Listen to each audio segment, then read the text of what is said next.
Hello everyone, welcome back to my channel জিনিয়াল সোমা। আশা করি আমার সকল ভিউয়ার্স বন্ধুরা ভালো আছো। আজ বৃহস্পতিবার, তাই মা লক্ষ্মীর ঘট পেতে আগেই পুজো দেওয়া হয়ে গেছে। আজ আমার একটু ইচ্ছা হলো যে মায়ের কাছে গিয়ে একটু রান্না শিখি। তা মাকে গিয়ে জিজ্ঞেস করলাম যে মামুনি কী রান্না হবে। তা মা বললো চিংড়ি মাছ দিয়ে পুঁই শাক। তো আমি বললাম যে ঠিক আছে, তাহলে আমি চিংড়ি মাছ দিয়ে পুঁই শাক রান্নাটাই আজকে শিখে নিই, যাতে আমি একা একাই করতে পারি।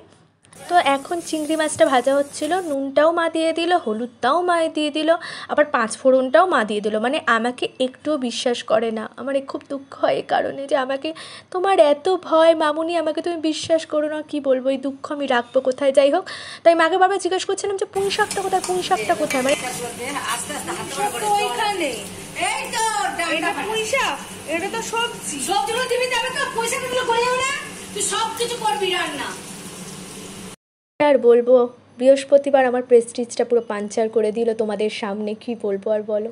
রান্না শিখবার মায়ের কাছে বকা খাবো না, ঝাড় খাবো না, এ তো নেই হো সাকতা। আসলে কি বলো তো, আমি ছোটোবেলা থেকেই না একটু কুড়ে গোছে, আর রান্নার প্রতি একটু ঝোঁকটা আমার কম। মানে আমার বোনের কিন্তু রান্নার প্রতি বা ঝোঁকটা বেশি, ভালোই বেশ রান্না করে। তবে আমি একেবারেই রান্না পারি না এরকম ভেবো না। মানে আমি চিকেন কষা, মাছের কালিয়া, ডিম কষা, এই তিনটে খুবই ভালো রান্না করি। বেশ কনফিডেন্স সহ রান্না করতে পারি। আরেকবার নিচের থেকে চিকেন কাটলেট বানিয়েছিলাম, বিশ্বাস করবে না, ফার্স্ট টাইম বানিয়েছিলাম, কী করে দুর্দান্ত হয়ে গেছিলো জানি না। সবাই খেয়ে বলেছিল খুব সুন্দর হয়েছে। যাই হোক, মাঝে মধ্যে মিরাকেল হয়ে যায় এই আর কি। আর মা যদি রান্না শিখতে গিয়ে ঝাড়ও দেয় তাহলেও শুনে নিতে হবে, কিচ্ছু করার নেই, কারণ রান্নাটা তো শিখতে হবে। না হলে শ্বশুরবাড়িতে গিয়ে প্রতিদিন মাছ মাংস রাঁধলে তো চলবে না। মাঝে মধ্যে চচ্চড়ি, শাক, নিরামিষ তরকারি এগুলোও তো করতে হবে বলো। তার মধ্যে কি বলো তো, এই যে ঘটি বাড়ির রান্না, বাঙাল বাড়ির রান্না একটু আলাদা হয়। যেমন ঘটি বাড়িতে তরকারি, তারপর তোমার শাক চচ্চড়ি, এগুলোতে একটু বেশি মিষ্টি দেয়।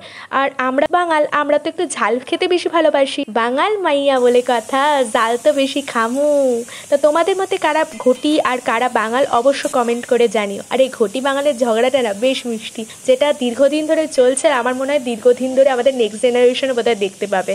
এই যে আজকের বিশেষ অতিথি এতক্ষণ পর উনি এন্ট্রি নিয়েছেন। কি হলো, শাকের সঙ্গে আবার সবজি কোথা থেকে চলে এলো?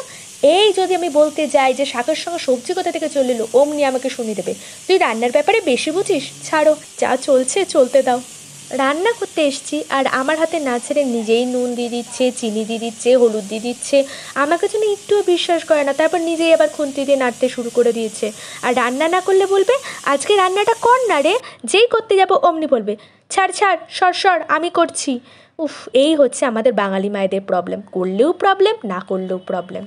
তবে একটা কি বলো তো, আগেকার দিনে দেখবে মায়েরা ডায়েরিতে রান্নার রেসিপি লিখে রাখতো, আর বিয়ের পর মেয়েদের দিত, মেয়েরা যাতে শ্বশুরবাড়ি গিয়ে মায়ের রান্নার রেসিপির ডায়েরি, মানে ডায়েরিতে লেখা রেসিপি দেখে শ্বশুরবাড়ির লোকদের বিভিন্ন রান্না করে খাওয়াতে পারে। আর এখন এই ফোনের ভিডিওগুলোর মাধ্যমে এই রান্নার ভিডিওগুলো করে রাখলে তা দেখে আমি শ্বশুরবাড়িতে করতেও পারবো। আর এই স্মৃতিগুলো আবার মনে পড়বে, মায়ের বকা ঝোঁকা, চিৎকার, গলার স্বর, তাই না বলো? ও আরেকটা ইম্পর্টেন্ট কথা, রান্না শিখতে শিখতে তোমরা কিন্তু ভাইভা টেস্ট অবশ্যই দিতে হবে।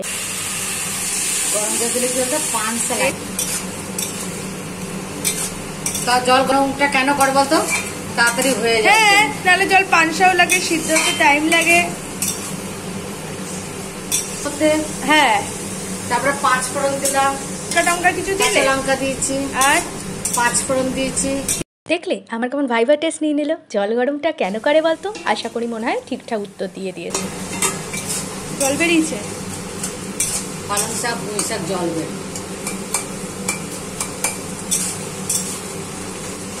এগুলো কি করো, এরকম করো কেন? মাখা মাখা করার জন্য। তবে যতই রান্না শিখি, মায়ের মতো রান্না করতে আমি কখনোই পারবো না। তবে আমি আশা ছাড়বো না, মায়ের মতো অত ভালো না হোক, ভালো রান্না আমাকে করতে শিখতেই হবে।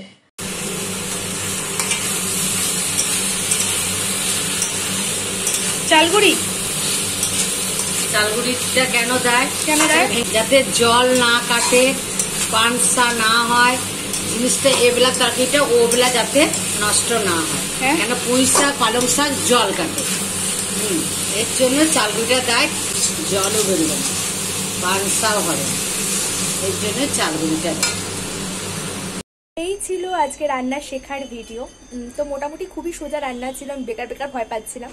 ভালোই রান্না একদিন শিখে নিয়েছি, আর একদিন ডেফিনেটলি নিজের হাতে নিজে করে বা আমাকে খাওয়াবো। আর আজকে ভিডিওটা যদি ভালো লাগে অবশ্যই লাইক কমেন্ট শেয়ার সাবস্ক্রাইব করবে, ফেসবুক থেকে দেখলে অবশ্যই পেজটা ফলো করবে। আর অবশ্যই যদি এরকম করে মাখা মাখা পালং শাক পুঁই শাক বানাতে চাও বানিয়ে ফেলো চটপট। তোমাদের সাথে দেখা হবে নেক্সট ভিডিওতে, ততক্ষণের জন্য সকলে সুস্থ থাকো, ভালো থাকো, টাটা।